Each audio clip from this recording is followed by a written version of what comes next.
您不能不知道，来看到第7号台风范斯高在今天生成，将会在24、25号，也就是明后2天的时候呢，会最接近台湾。降雨热区包含基隆北海岸北部地区，午后呢中南部各山区也都会有雨。而原先在吕宋岛西部海面的热带低压，最快呢也会在深夜增强为第8号台风竹节草，预估未来路径可能会先朝着西南方移动，然后再大回转往东北方前进。那么台湾南北可能会有2台牵扯，也恐怕会让台风范斯高更接近台湾。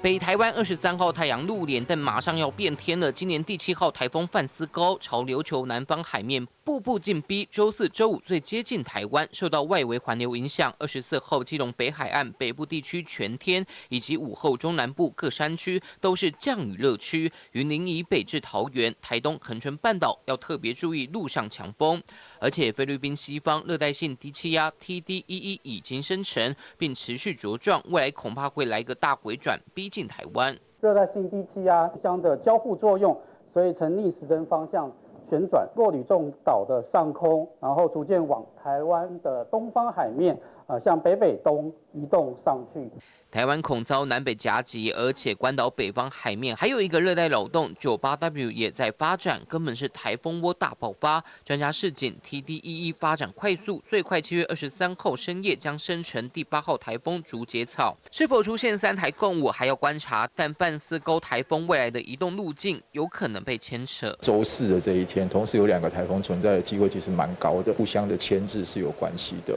目前看起来比较有可能让它